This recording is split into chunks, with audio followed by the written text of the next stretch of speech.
Dr. Allegra Walter. Saya seorang transpuan.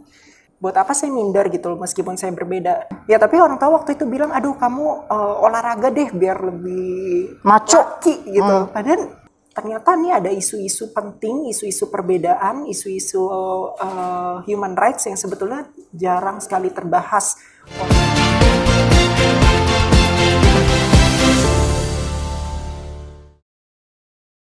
Halo, jumpa lagi dengan saya, Anna Marsyana.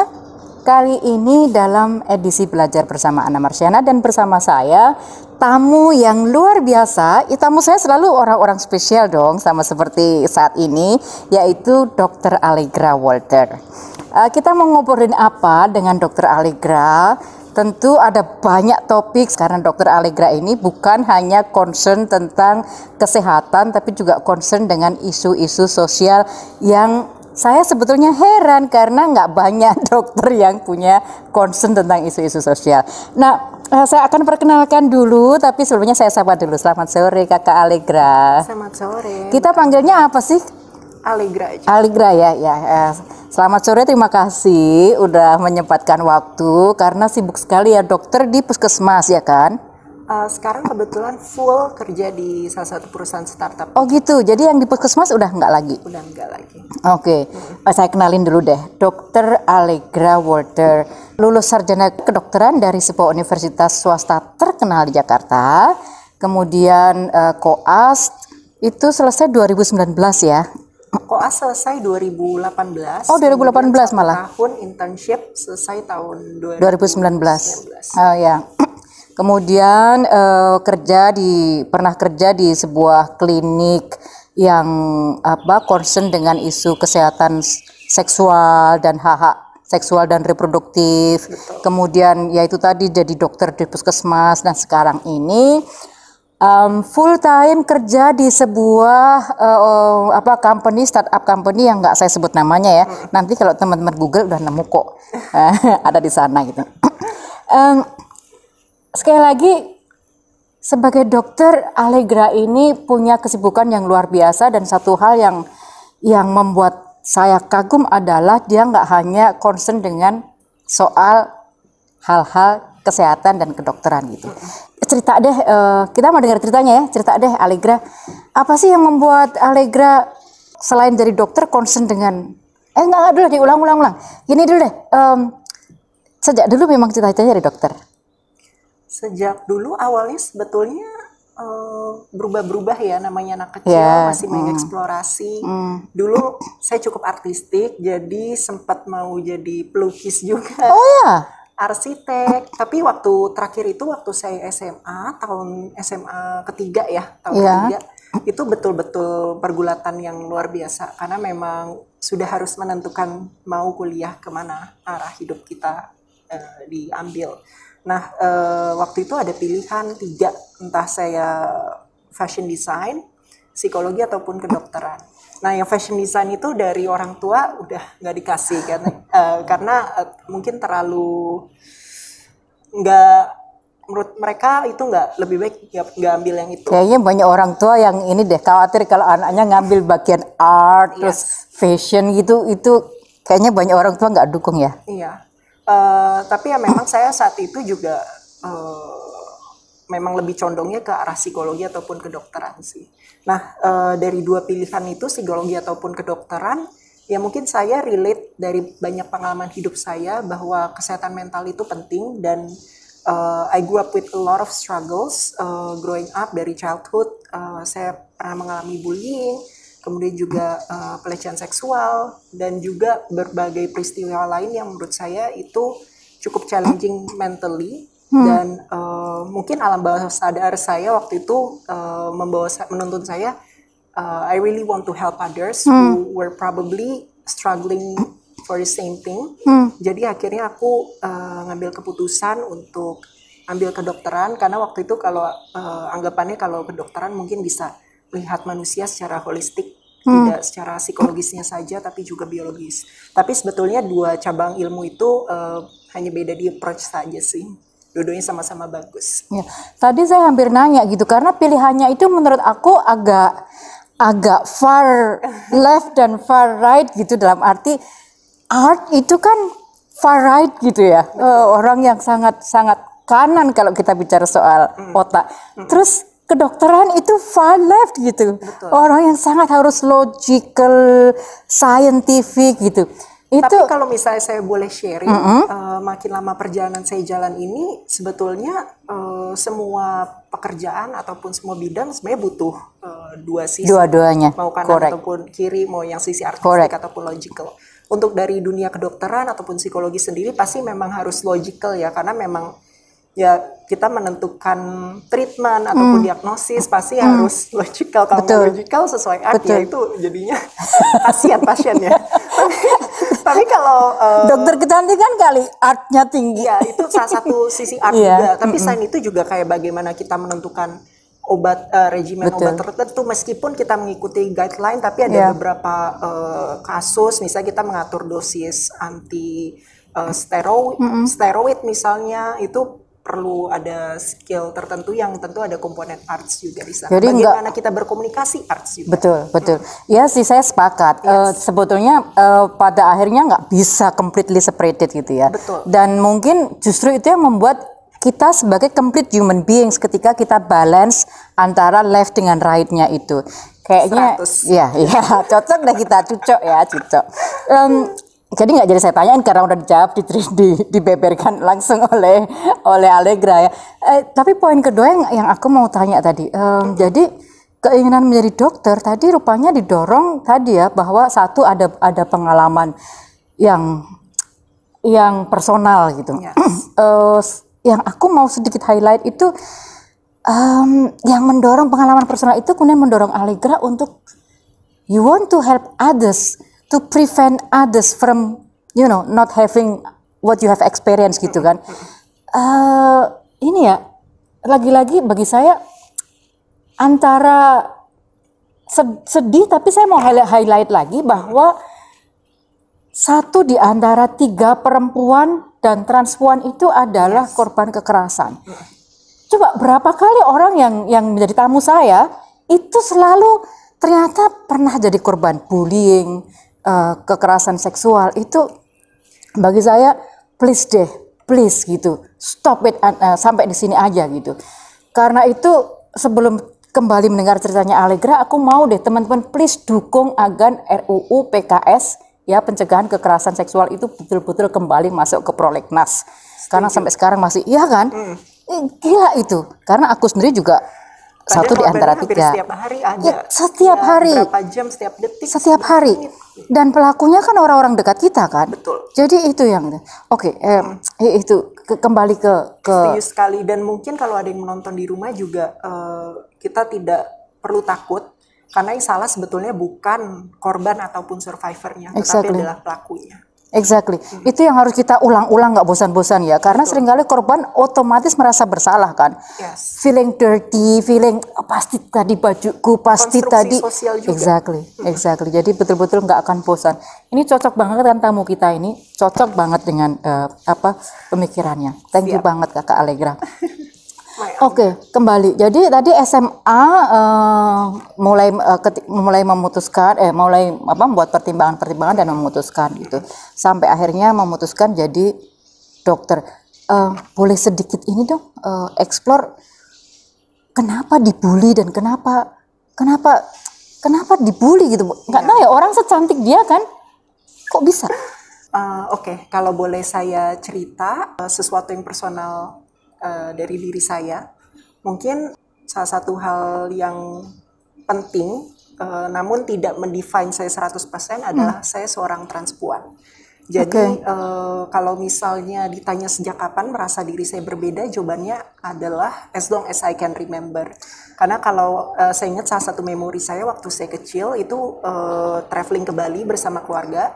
Nah itu saya pegang bunga. Nah, saat saya pegang bunga itu, saya merasa bahwa bunga ini merepresentasikan jiwa saya. Dan itu perasaan internal yang susah dideskripsikan. Gak tahu namanya transgender, transpuan. Saat itu tentu tidak tahu hal belum kenal dong istilah itu ya. Iya, makanya sesuatu yang internal, dan memang saat itu saya belum bisa berbicara lancar, tapi saya merasakan bahwa that's when I held that flower. Saya merasa bahwa itu momen dimana kayaknya bunga ini merepresentasikan jiwa saya. Itu pertama kalinya saya merasa Bentar. berbeda. Saat itu belum bisa bicara lancar, artinya Usianya still mungkin sekitar 3, 4, 3 5 tahun, 4 tahun. Yes. That's very young. Artinya untuk yang di luar sana ya, memang seringkali kesadaran itu sejak sedini itu berarti kan? Betul. Ya nggak bisa ditolak berarti kan? Betul. Dan memang kalau dari banyak penelitian dan juga studi-studi literatur bahwa gender dysphoria, ketidaknyamanan yang kita rasakan antara gender yang Kita bawa lahir, kita bawa secara lahir yang ditentukan saat lahir versus dengan apa yang kita rasakan itu biasanya udah dirasakan sejak usia kecil 3-5 tahun. Bedanya dengan orientasi seksual adalah biasanya orientasi seksual itu kita lebih aware saat kita puber. Karena namanya tertarik sama individu lain. Kalau gender identity itu lebih dini sejak kita kecil. Oke, lanjut ceritanya. Nah itu kalau bicara tentang bullying, sexual abuse yang saya pernah alami itu macam-macam ya, karena memang pertama kali saya merasa berbeda tuh saat kecil, tapi saya nggak tahu bahwa itu dalam masyarakat dianggap sebagai sesuatu yang dalam tanda kutip salah. Jadi waktu saya SD itu saya ingat kelas 3 SD itu mulai ada beberapa teman yang membuli saya karena suara saya lembut, terus kemudian juga saya nggak bukan anak yang seperti anak dalam tanda kutip laki-laki. Kebanyakan saya juga nggak suka main bola atau any kinds of sports dan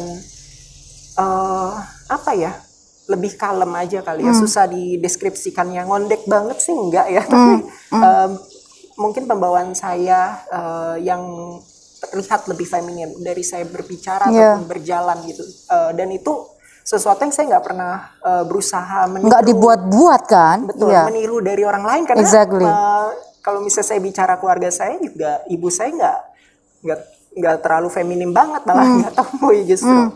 So itulah saya pertama kali merasakan bullying itu sejak SD dan itu berat lah. Saya ngalamin itu pertama kali karena namanya juga anak-anak kalau dibully itu kepercayaan dirinya bisa runtuh. Pasti. Apalagi juga saya juga ada challenges sendiri dari orang tua misalnya.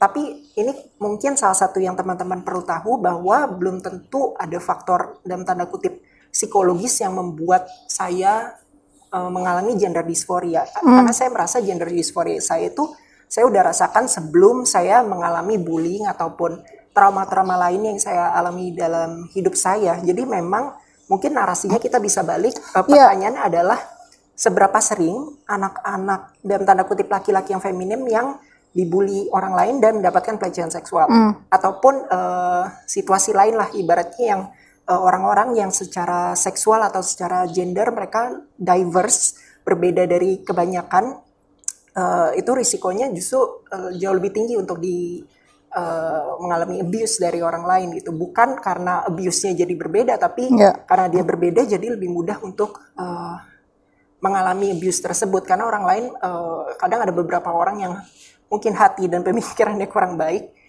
tega melakukan hal seperti itu. Saya mau underline yang terakhir disampaikan oleh Allegra tadi bahwa mengklarifikasi kesalahpahaman yang ada di luar yang mengatakan, oh iya dia jadi memilih menjadi transgender atau transpuan karena waktu kecil punya trauma. Yang dikatakan Allegra menurut saya penting sekali, bahwa betul dia dibully karena sebagai yang assign at birth itu sebagai laki-laki, tetapi sebetulnya dia feminin dan dia merasa gender identity dia itu adalah perempuan, lalu dia dibully, itu sama sekali nggak mempengaruhi dia memutuskan untuk jadi perempuan atau tidak. Tapi bullying yang dialami oleh teman-teman yang gender identity-nya atau gender ekspresinya di luar konsep binari itu justru hanya akan menambah persoalan psikologis dia. Betul. Menjadi tidak percaya diri atau kemudian mengambil sikap yang salah untuk kemudian misalnya stop schooling, berhenti sekolah, kemudian terjun di jalan begitu. Dan artinya melihat bahwa Allegra sebagai korban bullying yang sejak dini, tapi sekarang dia dokter dong. Artinya kita bisa lihat, mudah-mudahan nanti mau cerita ya, perjuangan untuk kemudian sampai jadi dokter itu sebetulnya nggak mudah gitu ya. Karena sejak maksudnya gini, di luar sana tuh aku ngelihat ada banyak yang orang seperti Allegra itu kemudian memutuskan aku nggak mau sekolah deh gitu. Beberapa itu kontak dengan saya, Bun, kenapa aku nggak mau sekolah, karena waktu SD dibully, SMP dibully, ya udah di jalan aja gitu. Nah tapi Allegra terus sampai pendidikan dan bahkan sampai dokter dokter. Itu bukan hal yang mudah.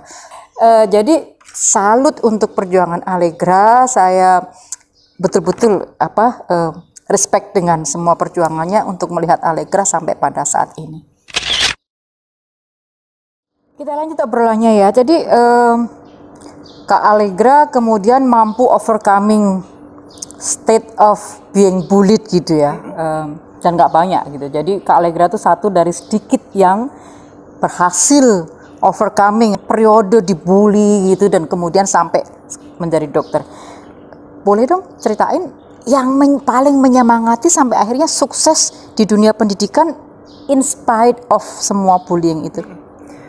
Menurut saya sih salah satu hal yang saya pelajari dalam hidup saya yang mungkin bisa berguna untuk banyak teman-teman semua di luar sana adalah pentingnya kita belajar dari orang lain itu. Karena banyak sekali pengalaman hidup saya yang saya sebenarnya role modelingnya tuh dari orang lain, dan ini tidak harus dari orang tua, karena kadang ya namanya juga manusia ya, nggak ada yang tidak ada yang sempurna. Demikian juga orang tua. Dari orang tua mungkin ada sisi positif, ada sisi yang mungkin kurang baik. Nah, yang kita ambil adalah yang baiknya tadi. Dan saya banyak belajar juga dari guru saya, guru-guru dalam hidup saya, entah itu dari guru les ataupun dari beberapa guru di sekolah yang oke dan sangat suportif, open minded. Nah, saya belajar dari sana. Demikian juga dari teman. Kalau sekarang sudah kerja ya otomatis dari atasan ataupun dari colleagues lainnya.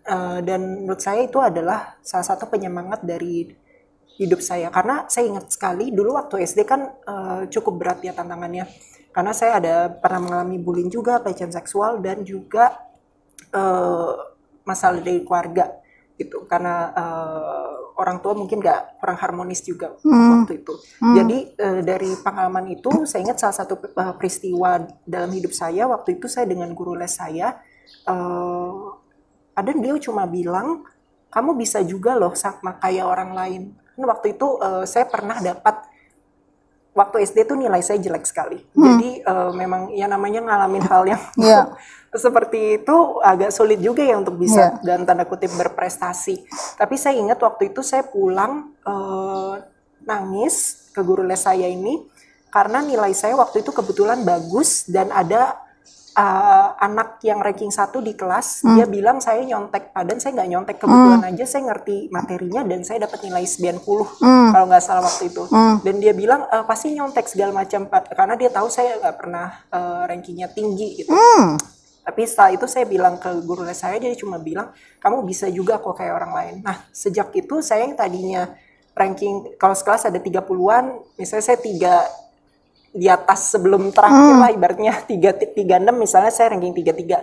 Nah, sejak itu saya begitu saya mau lulus kelas 6 SD itu saya langsung masuk ranking 10 besar. Terus gitu terus ya? Betul. Dan setelah pengalaman itu saya merasa bahwa ternyata buat apa saya minder gitu loh, meskipun saya berbeda. And for a very long time saya dikondisikan untuk melihat feminitas saya sebagai sesuatu yang jelek, sebagai defek karakter yang padahal sebenarnya saya juga nggak minta saya berperilaku lahir begitu gitu. Nah, dan akhirnya saya gunakan itu sebagai kekuatan saya, dan sejak saya SMP, SMA, meskipun ada tantangannya juga, adalah anak-anak yang iseng atau challenges dari keluarga dan sebagainya, tapi saya waktu itu ya makin lama tuh rasanya mulai kekumpul teman yang baru, lingkungannya juga baru, mungkin lebih open minded, saya ketemu teman-teman yang lebih oke juga, dan akhirnya ya dari pengalaman itu kepercayaan diri tuh makin lama makin meningkat ya. Jadi prestasi juga makin naik, meskipun kadang ya namanya hidup pasti nggak ada yang sempurna. Mulus sih enggak lah ya.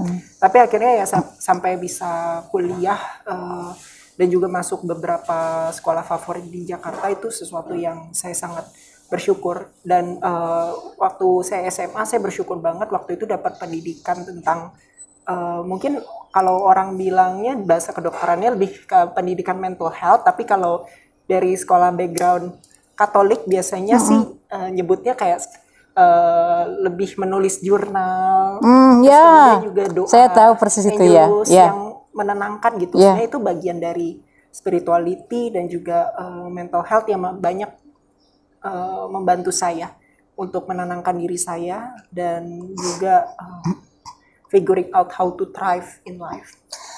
Jadi apakah boleh saya katakan itu kelas 6 tadi ya? Itu seperti turning point-nya Allegra ya? Betul. Kelas 6 itu turning point sekali karena memang yang tadinya benar-benar minder banget, terus benar-benar depresi berat waktu itu, kalau saya bisa throwback, dan rasanya nggak adil ya untuk anak kecil mengalami hal itu, dan apalagi secara society kita di negara timuran atau di negara manapun sih sebetulnya mental health itu kurang diperhatikan. Padahal sebenarnya yang paling salah satu komponen penting dari tumbuh kembang anak adalah mental health, kesehatan mental.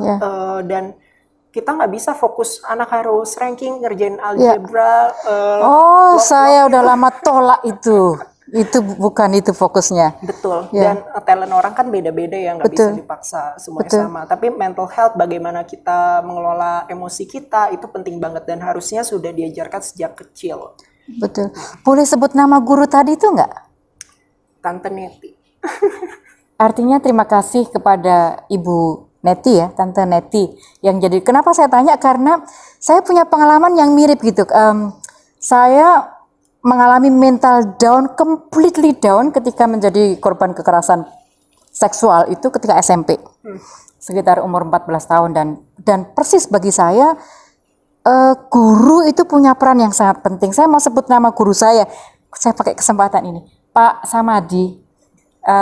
Terima kasih karena Bapak telah menjadi orang yang membuat saya stay, lanjut sekolah dan kemudian fight, to be better person, to find the best of myself.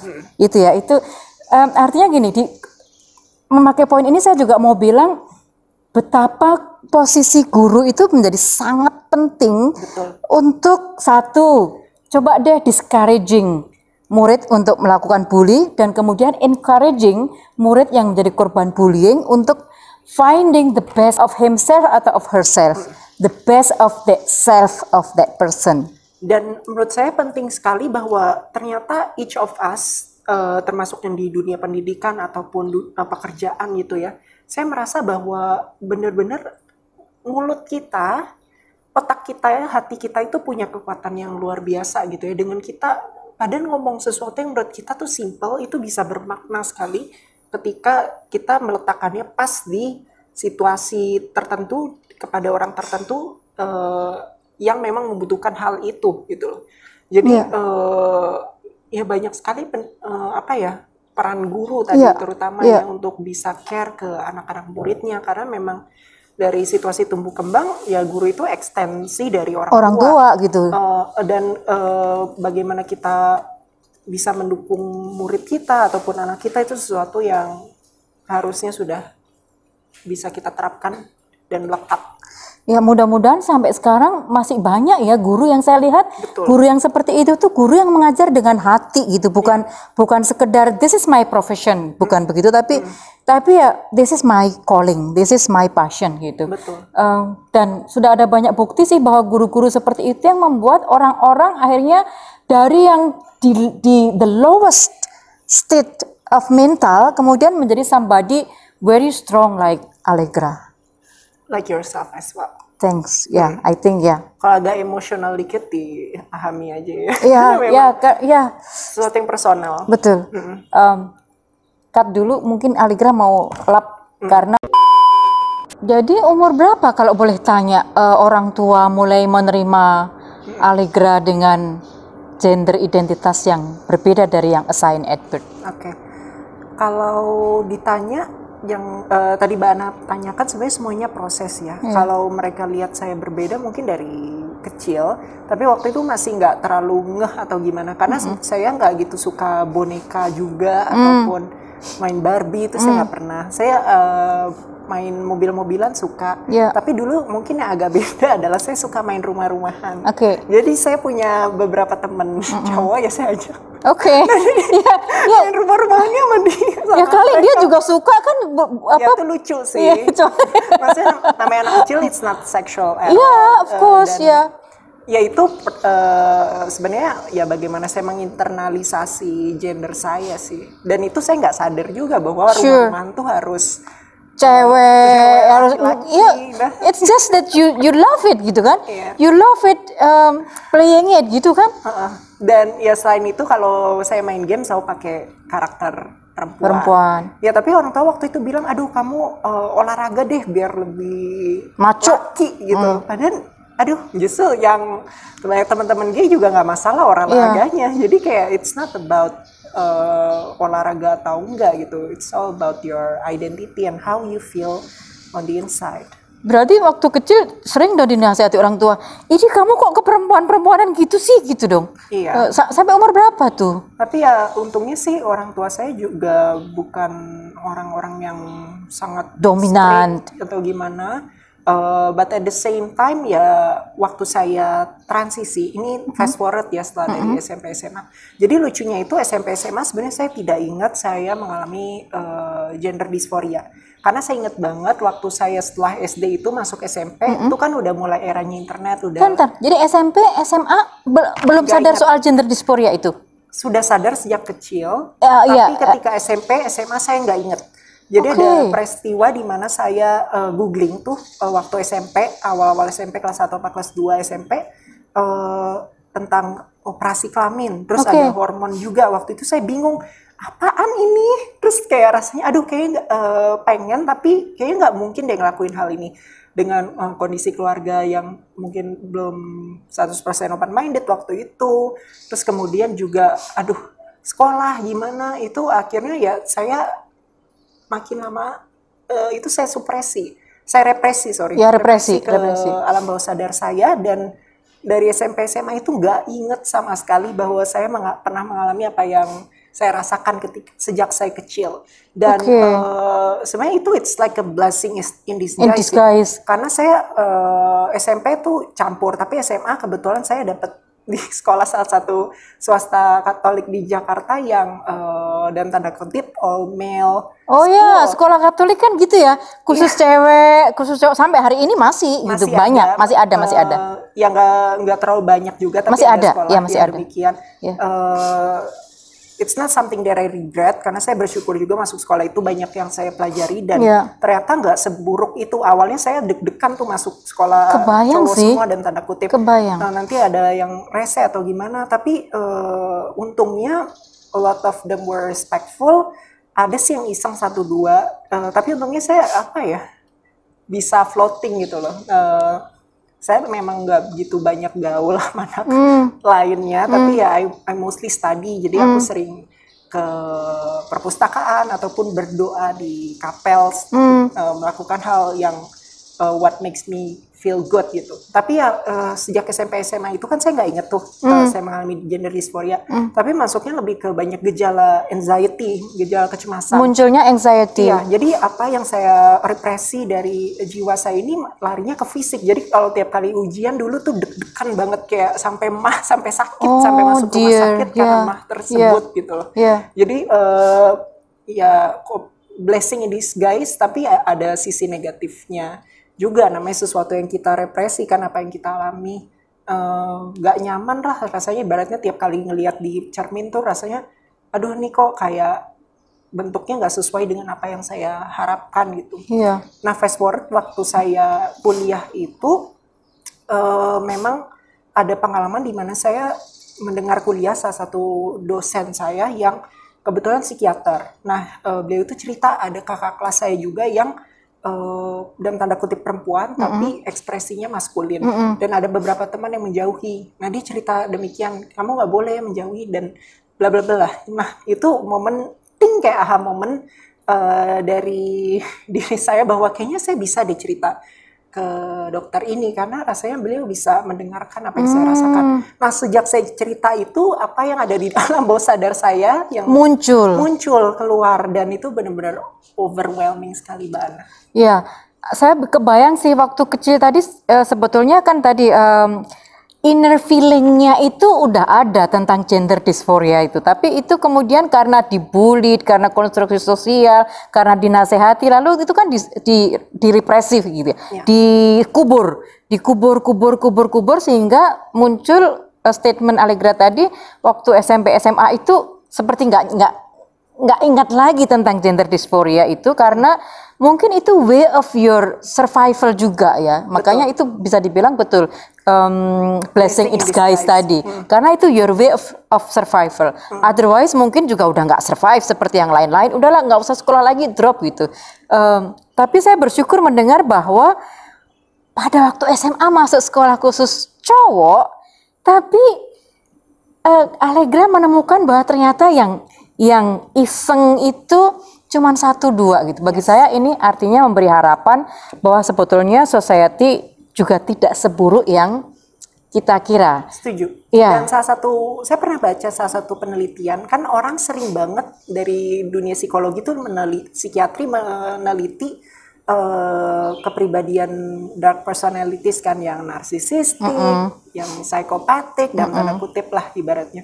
Tapi dia meneliti juga, orang ini meneliti ya mengenai kepribadian orang-orang yang baik. Dan ternyata like almost 3/4 mungkin atau 70% trait dari manusia itu sebenarnya baik. Exactly, I agree. Yang rese itu mungkin beberapa, karena memang tadi ada trauma-trauma tertentu dia sendiri atau how they were programmed. Ya, saya setuju supaya ini menimbulkan harapan kita bahwa dunia ini masih punya harapan untuk menjadi lebih baik kok gitu. Jadi, so let's expose more the positive sides. Orang-orang seperti Allegra ini ya, orang-orang yang survive, orang-orang yang inspirasional gitu. Makanya kita harus lebih banyak expose. Jangan terlalu banyak nonton yang prank-prank yang menjual kemiskinan, menjual penderitaan yang di TV-TV itu. Aduh, udah hit gitu. Jadi kesana kan saya karena banyak kesel. Sisi positif yang kita bisa explore dari humanity.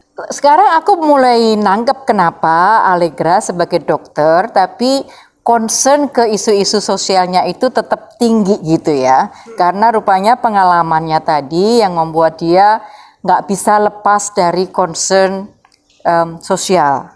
Plus tadi yang mendorong dia untuk jadi dokter memang keinginan agar bisa membantu yang lain, mencegah yang lain mengalami apa yang dulu tidak enak dialami gitu. Betul. Dan itu saya rasa ya setiap manusia pasti ada traumanya. Gak ada hidup yang sempurna. Selahir di keluarga yang sangat kaya pun orang tuanya baik ya bisa aja ngalamin sesuatu yang gak enak. Tapi bagaimana kita belajar dan coping menghadapi setiap tantangan dan setiap beban yang diberikan terhadap kita dari kehidupan. Bagaimana kita bisa coping dan akhirnya ya pilihlah mekanisme yang baik gitu ibaratnya. Dengan mungkin salah satu yang saya pilih adalah saya mengalami hal yang gak enak, kan sebenarnya bisa aja saya memperlakukan orang lain gak enak gitu. Tapi at the same time itu bukan sesuatu yang bijaksana dan saya yakin juga banyak teman-teman lain yang mengalami hal gak enak dan cukup kita aja yang ngalamin, jangan diterusin ke orang lain. Betul. Break the cycle. Exactly. Break the cycle gitu. Kita harus memutus lingkar kekerasan itu. Lingkar kejahatan, lingkar kekerasan gitu ya. Tadi kan Kak Allegra cerita ya tentang pengalaman dibully dan bagaimana dia survive gitu. Dan saya mau minta Kak Allegra memberi advice sih kepada teman-teman di luar di sana, karena sebenarnya pada satu sisi soal bullying itu bukan hanya soal ekspresi gender, bukan hanya soal identitas gender, tapi nggak tahu kenapa ya somehow masyarakat kita ini selalu menemukan reasons untuk membuli orang gitu. Jadi terutama anak-anak, dan anak-anak itu kan kadang-kadang anak-anak yang membuli anak-anak yang lain itu nggak nyadar bahwa dia sedang membuli. Kemudian yang dibully itu juga nggak tahu salahnya apa dibully gitu. Tapi akibatnya itu seperti yang dikatakan Allegra tadi, banyak banget orang anak-anak drop out, bahkan ada kan anak umur berapa tuh SMP aku baca di media itu gantung diri karena dibully oleh temannya di sekolah. Ada begitu banyak efek yang tidak baik. Dan karena ini Kak Allegra dibully karena soal ekspresi gender dan identitas gendernya, maka saya mau minta juga deh, kalau untuk teman-teman di luar sana, apapun alasan bulinya, tapi terutama dibully karena ekspresi gender atau identitas gendernya. Mungkin kalau misalnya saya bisa sharing, bullying itu sebenarnya kayak lebih ke simptom ya, gejala dari akar yang sebetulnya lebih luas lagi. Yang sebenarnya mesti kita latih adalah bagaimana kita bisa berempati satu sama lain dan bisa menghargai perbedaan. Dan saya pernah baca, mungkin saya bisa salah, correct me if I'm wrong, salah satu riset lah ya, saya lupa dari badan apa, bullying terbesar tuh di Indonesia kalau nggak salah ya, karena berat badan, anak-anak nih ya, berat badan, karena ya embel-embel agama dan ras lah ibaratnya, dan ketiga mungkin anak laki-laki yang feminin. Nah, dari hal itu mungkin kita bisa belajar bahwa ternyata nih ada isu-isu penting, isu-isu perbedaan, isu-isu human rights yang sebetulnya jarang sekali terbahas oleh teman-teman di luar sana. Dengan banyaknya kita berdiskusi dan berdialog satu sama lain, dengan banyaknya kita belajar, tentu kita bisa membuka wawasan kita bahwa ternyata dunia ini tidak sesempit yang aku bayangkan, tetapi juga ada dunia-dunia lain dari perspektif orang lain yang ternyata kalau bisa kita digabungkan, kita lebih banyak samanya kok daripada bedanya as a human being ya. Sepakat. Ya itu tadi, kadang-kadang karena nggak sadar tadi ya, dan yang membuli ini kadang-kadang ternyata orang tua juga membuli loh. Saya mau cerita dikit nih. Ya. Karena standar beauty, saya nggak masuk standar beauty. Beauty kok bagi Allegra ya. Saya nggak masuk standar beauty, dan saya mau cerita bagaimana tadi kan ada soal berat badan, kemudian agama dan ras. Sebenarnya ini banyak banget menyedihkan agama dan ras gitu. Kemudian laki yang feminin gitu. Nah kalau aku dibully itu karena hitam jelek gitu. Hitam jelek. Terus kadang-kadang orang tua loh. Dulu aku ingat waktu kecil, ini curcol dikit ya. Waktu kecil gitu ya, sama kakak aku pergi. Kakak aku tuh lebih masuk standar beauty. Terus kulitnya lebih bersih gitu ya. Terus nanti orang kayak gini, ini kayak pembantu sama majikan ya gitu ya. Ini pembantunya ya, kakak aku majikan. Itu kan sebetulnya orang tua membuli loh sebetulnya ya. Padahal maksudnya bukan demikian, ya, tapi maksudnya secara langsung tuh membuli, karena kemudian saya jadi aku mengkeret gitu ya, langsung mengkeret gitu. Ya langsung lihat kakak saya, iya ya kakak saya cantik. Terus kulitnya bersih, saya hitam gitu ya gitu. Itu juga mungkin ada banyak faktor ya, karena memang kita negara yang cukup lama dijajah kolonialisme, karena kita seringkali memandang yang warnanya kulitnya lebih cerah itu lebih tinggi. Karena sebetulnya it's not about skin color, dan cantik atau enggak kan relatif ya, sebetulnya ya. Dan setuju sekali, kadang orang tuanya yang bisa ngebully, karena ya jujur anak yang dibully ini bermasalah, dan sebenarnya anak yang membuli ini juga biasanya dibully sendiri sama orang tuanya. Gitu. Jadi kita obrolannya dia agak meluas ya, tapi penting banget soalnya gitu ya, karena ya itu yang membuli kadang-kadang orang tua nggak nyadar orang tua itu membuli gitu kan. Dan itu membutuhkan ini loh ya, untuk healing diri sendiri itu butuh proses loh. Menurut saya hanya orang-orang yang beruntung, saya termasuk beruntung, sama seperti Allegra yang kemudian bisa coming out of proses yang down, yang ada di pada lowest state tadi gitu. Itu nggak banyak, jadi termasuk yang beruntung kami ini. Kita cut sampai di sini dulu deh ya, tentang bagaimana ternyata ada banyak aspek yang perlu kita perhatikan. Ada guru, ada orang tua, ada dari diri sendiri yang harus mencoba mengatasi berbagai tantangan itu. Itu ada banyak aspek yang harus kita perhatikan. Nah, untuk ngobrol lebih lanjut nanti ikuti di sesi berikutnya ya. Jadi waktu proses ganti nama di pengadilan, akhirnya juga ganti identitas gender nggak di pengadilan? Jadi ini kita cut sampai di sini dulu dengan Kak Allegra, kemudian kita lihat di sesi berikutnya. Jangan kemana-mana, ikuti terus.